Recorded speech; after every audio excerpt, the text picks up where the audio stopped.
waxaan wax ka tilmaamayaa muddaxileedka dowladda iyo baarlamaanka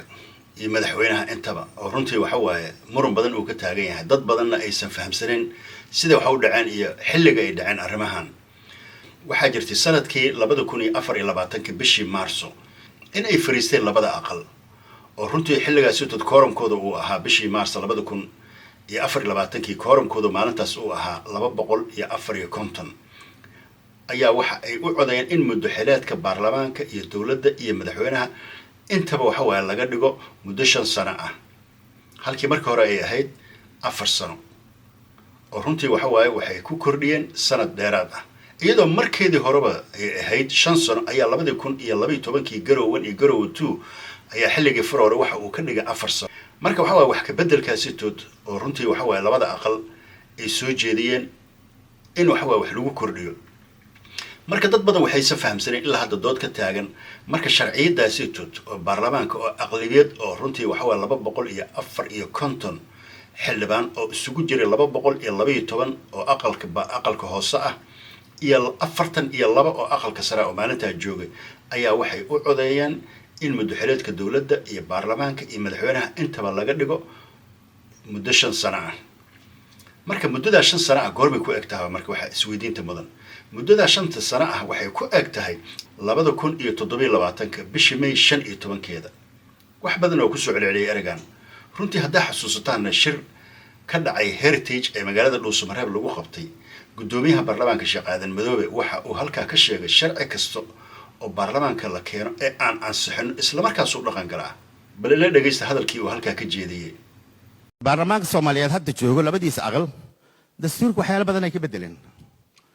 marka dastuurku wax laga bedelana cid bedelaysa waa caddahay markii la bedelo waqtiga dhaqan galayna waa caddahay dastuurka ay ku taala anagu hadda waqti heblo isku ma haysano qodob kastood baarlamaanka bedelay waa dhaqan gal isla saacadaas dhaqan gal yahay dastuurka ay ku caddahay waan si fiican u fiiriyaa qodobka 160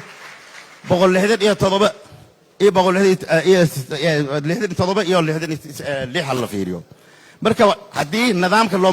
maro marka waxaan yani saaxiibada oo maaragtay dawladnimada qofna xilka markaas u haya dadna waa rabaan dan nabad un baa iskaga baahan inay iska nooladaan siyaasadda danka ma laha marka waxaan u jeedaa dastuurka noo qoran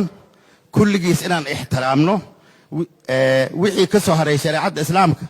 sharci ugu weyn dalkeena ka taagan waay heerka ugu weyn waay dastuurka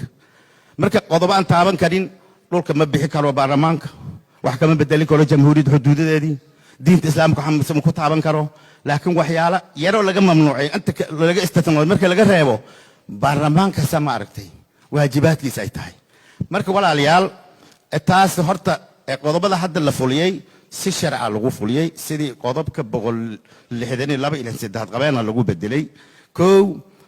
doorashadana hore dastuuri u hayday ayadiina tabara loo waysanaa waa lagu guuleystay sad madaxweyne qorqor u sheegay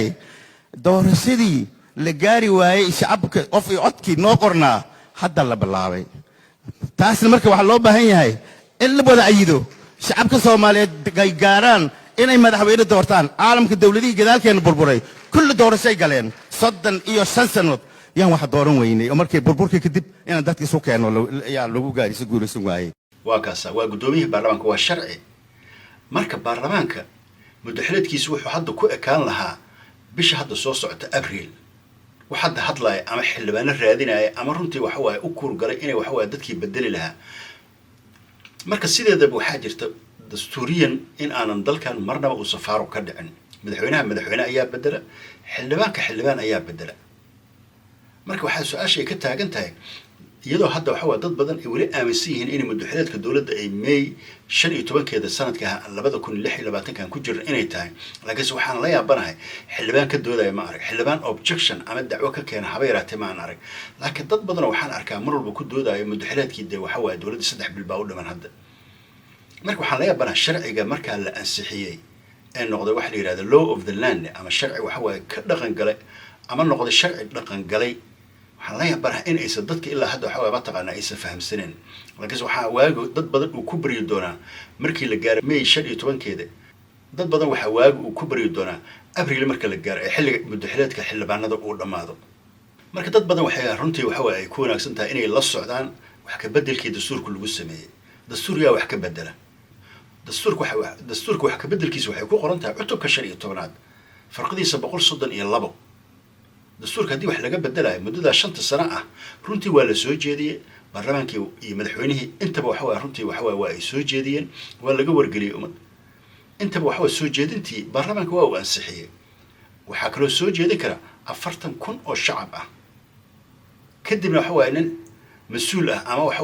xubin ka tirsan baarlamaanka waa inuu soo gudbiyaa waa inuu soo propose gareeyaa marka waxa wax sharciya runtii waxa loo of the land noqday